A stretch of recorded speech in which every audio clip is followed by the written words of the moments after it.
6, 5, 4. Hello everybody and welcome to another live edition of HTF Bets. I'm your host Riley Sheppard. On today's episode we are previewing NBA All-Star Weekend, which kicks off tomorrow, previewing the NFL mock draft for this year, and as always our surefire bets of the week. So don't go anywhere because HTF Bets starts now.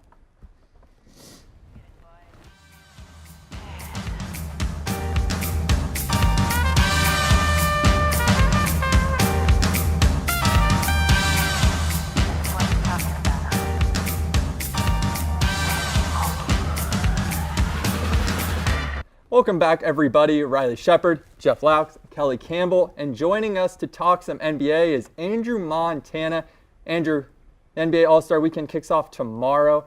If you could pick one event to participate over the weekend, what would it be? For me to participate in?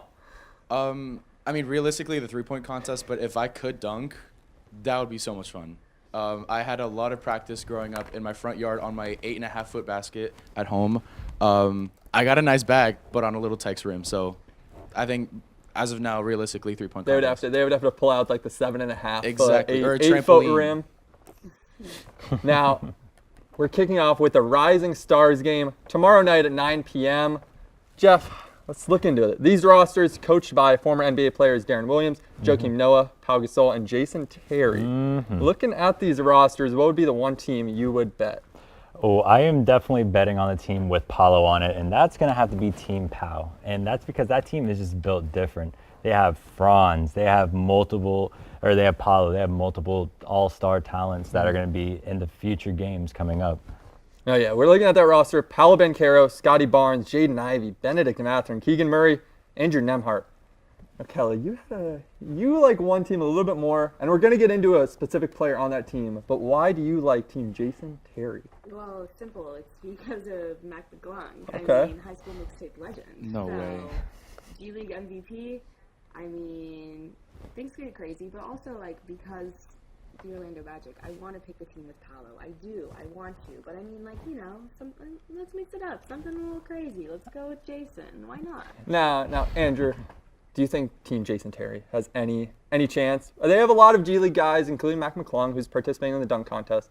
Which team is your favorite to take home the two-game title? Yeah, so building on you guys' points about the Orlando Magic, y'all are big fans. I'm going to do the exact opposite. I'm taking Team Joakim with no Magic players, not because of a Magic thing, but just because I think that is overall the best lineup, despite them having the third best odds to win, which I don't understand why. I think, first off, Josh Giddey covers so much offensively that he could just, take over, do his own thing. But as for the rest of the team, I think overall, looking at the team, Jalen Duren, I can't even read from this far. Evan Mobley, it's just a solid lineup who's already proven themselves in the league. I think if they get put together for Team Joakim, they're gonna pull through. Now, Jeff, I want to ask you: do you like this new Rising Stars challenge setup? So how it's gonna work is Team A and B, which is Deron Williams and Joakim Noah. It's kind of like a semifinal. It's semifinal game, then they play a championship game. Do you like this setup, 4-team tournament? Oh yeah, and I love the addition of the G League players because it's going to show more and more talent that's throughout the league. With the two-way contract of Mac McClung, I feel like he's going to be able to show out and get himself an actual contract. A lot of these guys will be able to show out against each other, but with each other to elevate each other. That's kind of why I wanted to go with that team, is because of the opportunity for the G League players, because some of them do have so much talent, and now they're getting the opportunity to just make themselves known again to more NBA teams and more coaches, and actually get the shot to be with all the big dogs. Now the one player on that Team Jason team that I'm really interested, because I haven't really, outside of highlights, Scoot Henderson, who projected #1 pick. I know I saw Andrew have a little reaction. Are you excited to see Scoot play? I love Scoot. Yeah. And I know it's really competition between him and Wemby, but I am Team Scoot all the way. First off, I like his highlights better, just plain and simple. And his name is so cool. Tyler mentioned it earlier. S-tier name, 100% agree. I love his name. But he is a very talented and very entertaining player nonetheless. Yeah, before we go into the dunk contest, looking at those odds, Team Pau Gasol is the favorite, +70, then followed by Team Deron, +75. Now, the dunk contest, which is interesting field to say the least. Not a lot of big-name guys outside of Mac McClung, high school mixtape legend. We also have Houston Rockets guard Kenyon Martin Jr. We have New York Knicks forward Jericho Sims and New Orleans Pelicans guard Trey Murphy III. Now, nobody's a clear favorite, but Jeff, if you could pick one player. Ooh, you know who I'm rocking with. That's Trey Murphy III because that man flies. He soars. I don't know if you want to watch the highlight tape up above. That man, there's a couple of plays against the Denver Nuggets where he just basically hung himself on Nikola Jokic. It's like, just get out of my way.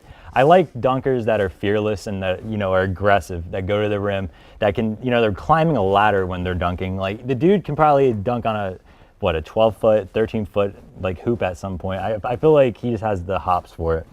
Kellie, do you think Trey Murphy's taking the title? I mean, honestly, I was going to pick Kenyon Martin Jr. just because, his dad played for the Nuggets, and he's really athletic. He's just as jumpy as, Mac McClung, who, we've all seen in this. Yeah.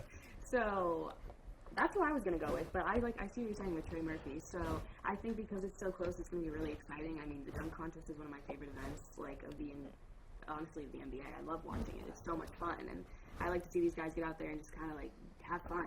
Mm-hmm. So. With fourth favorite odds, I'm rocking with Trey Murphy. I'm going to make myself some bank that day. Do you think this dunk contest is going to live up to Pat? Last year's wasn't the best. Andrew, do you think this dunk contest is going to be any different? I think this one is going to be a lot of fun, personally. Okay. There are some high flyers on this roster, and like Kellie said, Kenyon Martin Jr. is a beast, and just the sheer power that he throws the ball down when he dunks it is incredible. And the fact that he jumped almost from the free throw line on transition in game from the right side of the basket, dunked it on the left. It's crazy. He's crazy. But my pick is going to be New York Knicks Jericho Sims, simply because of the fact that he has insane bounce. He's a bit of a lightweight, but in the dunk contest, you don't really need any muscle because you're not dunking on anybody. You're simply taking off. You're flying, and this man can fly. He is biting the rim. He is kissing the rim. He hit his head on the rim. He's insane. He's crazy. Now, I'm taking the shortest player. I'm taking Mac McClung, because I think height does play a factor, because Jericho Sims is 6'10". I don't think it looks as impressive. I know that it is equally impressive, but I think from a judge's perspective, somebody that's 6'10", as bouncy as somebody that's 6'2", I think they're going to give it to somebody that's shorter. What do you think? But do you think that if Mac McClung, being a shorter player, he is going to be emphasizing verticality, whereas some of the taller guys, basically everyone else, is going to be taking off from much further, meaning that they can do much more in the air, between the legs, 360, whatever it may be. I don't know if Mac McClung's going to have all that in his bag. I mean, let me take that back. He does have that in his bag, being the high school mixtapes, but he doesn't seem to have the same bounce that he did in high school, kind of like Zion. I think it's pretty awesome to see he's the first G Leaguer ever to be in the contest. And I'm just glad the NBA is finally opening it up to all the vast talent they have in their two leagues, No, I agree. I think it's really cool Mac McClung being the first. He has gotten some NBA games under his belt. But I think it's really cool that they're allowing somebody who had, that dude he has so much creativity in the air and all that.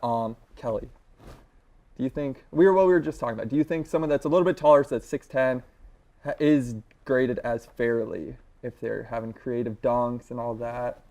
Honestly, that's something that I didn't even really take into consideration, because someone doing something at my height or someone doing something that's Taylor Hendricks' height, it's going to be a huge difference because they're so much bigger. So I think definitely the height's going to take into consideration. But like Andrew, what he said is because you're taller, you're going to have more opportunity to take those steps and get yourself in the air. And I don't know if your height affects your hang time in the air, but I assume it does. Maybe your weight as well. So I definitely think it could come into the factor with scoring. So they're really going to have to sauce something up. But I think going into that, especially because this is such a huge opportunity and some of these guys aren't all-stars, they know that. So, Also, I just want to throw one more thing out there. Take a look during the dunk contest. I just want to emphasize that Mac McClung is likely going to be taking most, if not all, of his dunks off of 2 feet because of his lack of height, whereas everyone else possibly 1 foot. And if you're going off 1 foot, it's a lot easier to pull some tricks out of your bag. Now getting into it, we don't have too much time to get into it, but the NBA All-Star Game, obviously the crown jewel of the weekend. Team Giannis against Team LeBron. And I'm going to bring it up a little bit later on in the show. Now, they're changing it up how they're drafting players. The draft is 1 hour before the actual game starts, which I just think is so cool. Andrew, if you had the first pick in the draft, who would you take, either if you're Team LeBron or Team Giannis? Ooh, I mean, my heart tells me to go to Luka or Jokic, but Steph is just insane. He's such a fun player to have, and he's so dynamic, and he is efficient in the All-Star game. Last season, if I'm not mistaken, he won All-Star game MVP. He's just a great light to have on your team. And even if he's not scoring as well, he can easily dish it out. He'll drive, again, use his gravity, drive in, dish it out, let anyone else take over. But I think Steph Curry is a really good pick to have first. Jeff, looking at these odds for All-Star Game MVP, who are you taking the odds on? There's no clear favorite. The best odds is Giannis at plus 600, followed by LeBron at plus 700.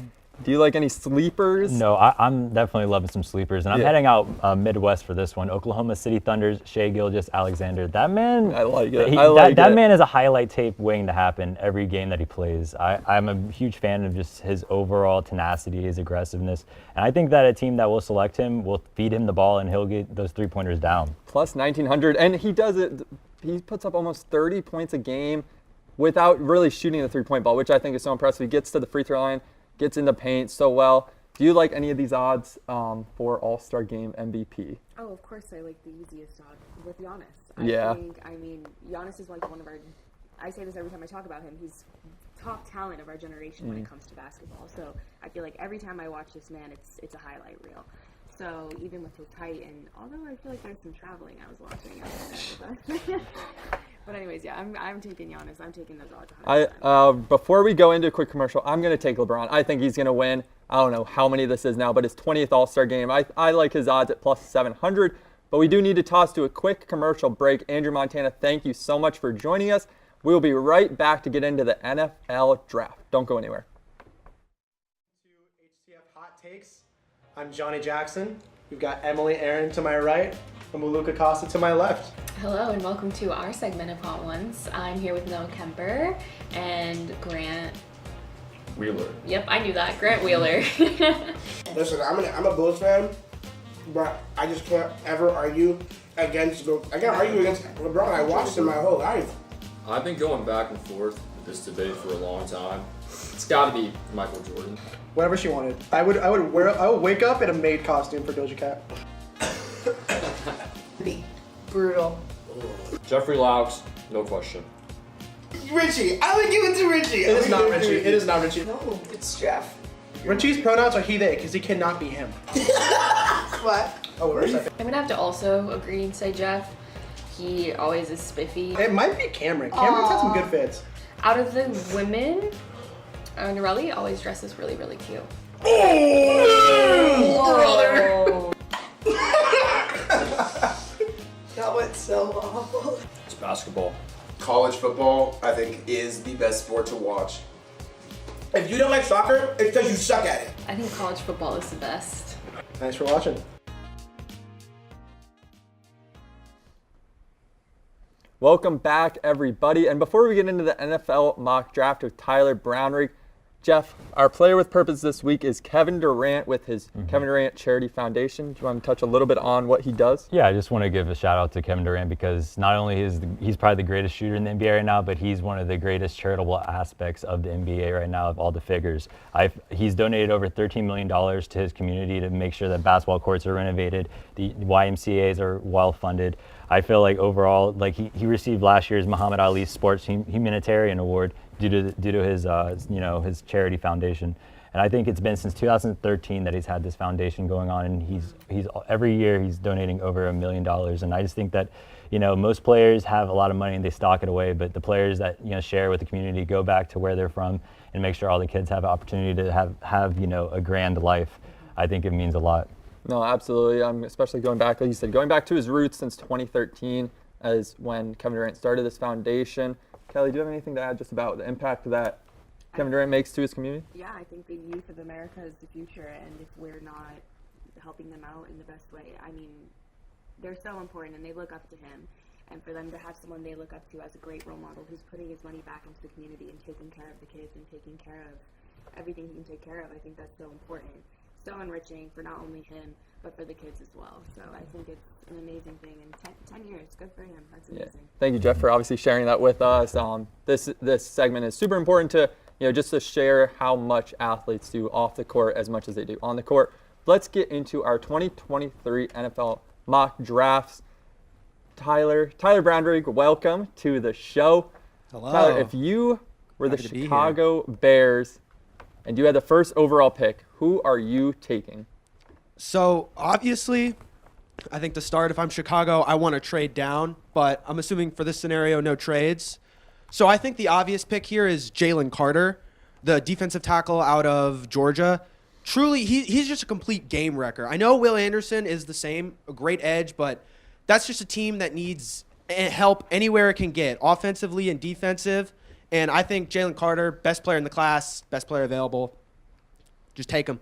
No need to overthink it. Right from our own backyard. We went to high school with them. Right? Graduated a couple years before him. Yeah, Jalen Carter. I'm glad, though, because Apopka High School is going to put on the map. Warren Sapp is a Hall of Famer from Apopka, so he came back, rebuilt our football field. Hopefully, Jalen Carter gets that payday, comes back, and builds us a new stadium. That'd be nice. Now, looking at Jalen Carter's odds to go number 1 overall is plus 500. And there was some news that broke yesterday about the Chicago Bears. Following the Senior Bowl, about half of the GMs in the NFL believe that Justin Fields' time in Chicago is over. Makes no sense. No sense. Zero.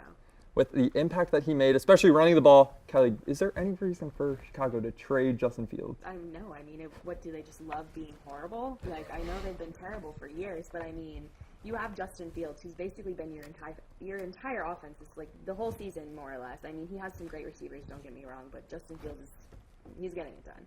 So I don't know why you would throw away your key component to making that happen for one of the new hotshot quarterbacks in Bryce Young or CJ Stroud, who no doubt are incredibly talented, but they're not proven yet in the NFL. And Justin Fields has been here, and he's kind of proved himself last year. So I don't know what he did to deserve to be traded. But I mean, if he did get traded, his career could excel somewhere else. The Bears are a dysfunctional franchise, and they could throw away Justin Fields for another Ohio State quarterback and CJ Stroud, and that's the guy I think that should go first overall. Camden already likes the sound of that. And people are really speaking highly of Bryce Young, and yes, they're just like this, neck to neck. But CJ Stroud ended his career with way more touchdowns, and he had a way better completion record as a QB. His QBR was phenomenal. He played top-tier talent in the Big Ten, like your Penn State and Nittany Lions. A lot of good defenses. And everyone's saying, oh, his targets, his weapons are really, really good. Nigma Smith, very good. But Marvin Harrison, I feel like CJ Stroud, if you give him the right weapons, he's going to make, chicken salad out of chicken. Jeff, who won the Heisman? It was Bryce Young. Bryce Young won the Heisman over C.J. Stroud, I would like to remind you. All right, Bryce Young, I think, is the clear consensus number 1 quarterback here. He's obviously, he's so talented. He's got great arm talent. He's got mobility. He can read the field very well. Like, he has all those tools. The big concern, obviously, with Stroud is size. He is small. He's like Kyler Murray looks like a giant compared to this guy. He is under 6 foot, under 200 pounds. Injury is a real concern with Young. I think. Are you sure we're talking about the right player? CJ Stroud is actually 6'3". Bryce Young. Much bigger than Bryce Young. Yeah, Bryce Young's a 6 foot. I'm saying Young is small. He's like small like Kyler Murray. Okay. Yeah. So, like, Stroud, of course, has size, and he's got that, but he doesn't have, I would say, the playmaking ability, like, out of structure, like Bryce Young has. Because Young, you'd see it, like, against that Texas game. He can escape the sack, threw a touchdown. It was just amazing. Against Texas? Come on now. You're not giving Texas is back this year. As a Texas hater, I'll give you that, Kelly, but still, you got to give. An amazing play is an amazing play, no matter who it's against. Do you think the size is a concern with Bryce Young at all? No, because the NFL has shown that small QBs can win. You have to put, a couple shorter offensive linemen in front of them. I had Baker Mayfield as our quarterback, 6'1", 6 foot, whatever you want to call it. Tall offensive lineman got in his way, his vision. But if you can escape outside the pocket, he'll see downfield. He'll be fine. I just think C.J. Stroud, he puts those balls on zip lines. I just don't see it with Bryce Young. Like, C.J. Stroud leads his receivers. I feel like the receivers at Bama made Bryce Young what he is, and the receivers at Bama were nothing compared to Stroud's. What are you talking about? What? None of Bryce Young's receivers are going to get drafted in like the top 3 rounds this year. Well, Marvin Harrison Jr. He's going to be a first rounder next year. Exactly. No, but even next year, like, it's not going to happen. Riley. They're nowhere near as talented. Riley, I'm curious, who do you think is going to be the first quarterback drafted this year? It should be Bryce Young, but it really just depends what system he goes into. I mean, looking at this mock draft from CBS Sports, he's going number 2 to the Houston Texans. I think especially for a mobile quarterback like Bryce Young is, he has to fit the right system. I mean, someone like Jalen Hurts, Philly, they built their offense around him. Does anybody think the Texans' offensive scheme fits Bryce Young? I don't know if it fits anyone. Yeah. They just need to start from scratch, get rid of it, and rebuild. I mean, Davis Mills was even doing wonders with that offense. Dameon Pierce is a wonderful running back. He's heading into his second year now. I felt like coming out of Florida, he wasn't going to do that well, but he got placed into the Houston Texans, done really well. I think the team overall, it's just the franchise around it, the ownership. Right. I think it needs to be torn down from the top, and that's how you'll fix the Texans. Tyler, looking into wide receivers, since we were just talking about it, who is going to be the first wide receiver taken? I'm looking at these odds. Quentin Johnson from TCU, plus 160. Jordan Addison from USC, plus 250. And Jackson Smith from Ohio State, plus 270. I was honestly surprised to see that Quentin Johnson was the favorite to be the first wide receiver off the board, because I think it's Jordan Addison out of USC. He is a complete wide receiver. Former Biletnikoff winner. He's great. He's got a great frame. 6 foot, 175, elite route runner, good hands, rarely drops the ball, and he's sought after the catch. Now, Quentin Johnson, he's still talented. He's got a frame like Mike Williams, and he's a contested ball catcher. That's his whole deal. But he's not I don't see it that often. And I didn't see it against Georgia in the national title game either, or really against Michigan. I didn't see anything from that. I know, he underwhelms as a route. What he does so great is yards after catch. That's what he's really good at. He's very hard to break down. So I think he's an exciting prospect, but he's not on the level of a guy like Jordan Addison. Are there any of these receivers that you think are going to get really swept under the radar, that are going to slip maybe, that are going to be sleepers in round 2 or 3? Zay Flowers. Yeah. Zay Flowers out of Boston College. I honestly feel like he's getting a lot of hype now, especially. He's undersized as a receiver, but he's such a playmaker. He's so dynamic. Again, another guy with great hands, great route running, and he plays way above his size. And that's something you love to see in a wide receiver. And he's just got all kinds of potential, I believe. Now, I think he will end up going in the second, but I could see a team that's just really high on him, say, bottom of the first, like maybe a Kansas City or someone, maybe even Minnesota. My Vikings, I would love that, but they just we really like this guy and we're going to take him. And I wouldn't hate that pick. I'd love it. Yeah. I'm really excited to see Jace. Honestly, I know Kevin's going to eat this up, but the receiver from Ohio State, Smith, I don't want to pronounce his last name wrong. Jason Smith, I mean, he's phenomenal. I mean, watching him last season with Ohio State, he was like cheat code. So I can't wait to see this guy in the league. I think he's going to be crazy. Mm-hmm. And like Tyler was saying, the frame of Quentin Johnson, it's crazy. 6'4", 216. That's good. And I miss the vintage Alshon Jeffrey. That man, he had the height and size, and he could never capitalize off it at the end of his career. But I feel like Quentin Johnson could be that type of spectrum of player. Yeah, and if anything, before we toss to a quick commercial break, if anything, it's like last year's draft, we should be expecting a lot of trades, especially in round 1. I mean, trades that are going to shake up the league. Watch out for Will Anderson. For Will Levis. Watch out for Will Levis.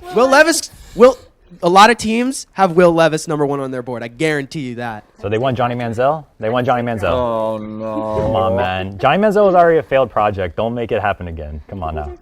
Somebody is going to make a really bad pick in round 1, him. and I just hope it's not my Detroit Lions, who have 2 picks in the first. Two of the top 20 picks in round 1. Anthony Richardson? Please no. Please no. Ooh, go Games. No. But that is all the time we have for NFL Talk. Tyler, thank you so much for joining us.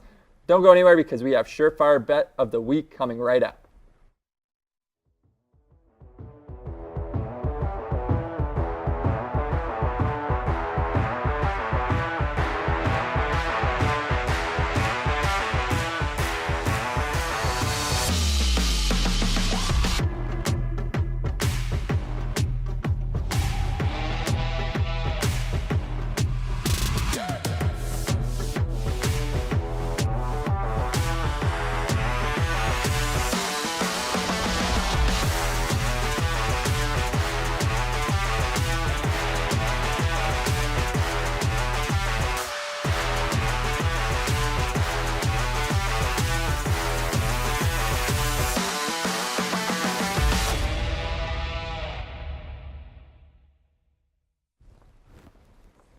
Welcome back, everybody. As always, closing out the show with Surefire Bet of the Week. And Kelly, we all had NBA in some aspect, but starting with Kelly, what is the bet you are putting your entire life savings on? Again, not a lot of money. Not a lot. But no, Bucks probably. at the Bulls. Yeah. I'm going to take one of my favorite NBA players because I am basic Giannis. I'm taking the Bucks. I'm taking them in this game. And then also, I'm going to be really weird and take the under because it's over-under 230 for this game. So I'm going to take the under. I don't know why, I just have a feeling. So that's my 2 cents. I like it. No, I like it. The last game before the All-Star break, last real day of games before the All-Star break. I think a lot of teams are just trying to get rested, trying to, get this weekend's endeavors underway. Hey, I like the Bulls keep on losing because that Magic first-round pick, it keeps on looking good. Just stay away from 4 through 1. Yeah. But if you get the 5th or 6th to us, we'd really like it, Chicago. Give the Magic 2 top 10 picks, please. It would be Please. great. Anything like Paolo would be great. Please. Jeff, what is your bet? So we're taking the Clippers at Suns, and we are riding with the Suns without Kevin Durant, without Chris Paul. They played 2 times prior this season, and the Suns are 2-0 against the Clippers. Right now, the Suns are favored right now at 105, while Los Angeles is at 115. I think that with Durant out, the team wants to prove, hey, without you, Ian, without our leader in Chris Paul, we can do this. And I think that Torrey Craig, Devin Booker, DeAndre Ayton, all these guys have really shown themselves to be more than just a one-sided player throughout this past year. They're wanting to show that, hey, if we add the superstar to our team, we can be championship contenders in the West. No, the Clippers have been really weird this season, 32-28 through 60 games, but they're still 5th place in the West, 4th or 5th? Yeah, 5th in the West, just above 500. And I think they've been really, really under the radar. I do like the Suns in this game. The Suns have been playing really good basketball right above the Clippers at 4th in the West. How long are we going to wait on the Clippers, though? I feel like we've been waiting on the Clippers to explode for the past 1 season, 2 seasons, 3 seasons, ever since they got Paul George and the claw Kawhi Leonard. And that's the thing with Kawhi. I mean, they've been so hurt the last few years since they got both those guys, but now Kawhi's been healthy. And he's been playing really good basketball, proving why he's still one of the best two-way players in the league, averaging like 2 steals a game. But it's not equaling wins, and that's what matters in the NBA. You can have all the gaudy stats, but if he doesn't translate to wins, you can't get into the playoffs, and you're barely scraping into the play-in. It's a struggle. Is that how you feel about the Browns as well? We can't even make the playoffs. No. Really quick about Kevin Durant and the Suns, what is this team's potential now? They unloaded a lot, but what is T. Ross is in the house, and that man is a sharpshooter off the bench. I think he's going to be the X factor coming off the bench for this team because you're looking through the past couple finals, like we talked about last show, you have to have bench depth, and now they have the depth on the bench. They'll sit down Kevin Durant for 5-6 minutes. They don't want to sit him down for too long, but they can throw in T. Ross in there, shoot up some threes. He averaged, I think it was like 3,112 points for the Magic off the bench all time. He never started for the Magic. He was always coming off the bench as a sixth man. I think he's going to make a difference on that team. No, absolutely. Now, really quick, I do want to say my Surefire Bet of the Week, NBA All-Star Game. It doesn't matter who Team LeBron drafts. He could draft everybody from the Rising Stars game. I'm still going to take Team LeBron right now. According to FanDuel, Team LeBron is favored by 2. LeBron has never lost an All-Star game as a team captain. He's 5-0 all time and now his 20th All-Star game nominee. If you were LeBron, who are you picking number 1? Like we talked, it's really tough. It's All-Star game, but he whatever he does, he's very systematic with how he drafts his team, very schemy. So I think I'm going to take Steph. If I have the first pick, I'm taking Steph. I think, like you said, he's just so entertaining. He actually plays like it's a real game. I would take Steph, especially with how he's been playing this year. But that is all the time we have for today's episode. For Kellie Campbell, for Jeff Laux, for Tyler Brownrigg, and for Andrew Montana, thank you guys all for being on today, and we will see you all next week.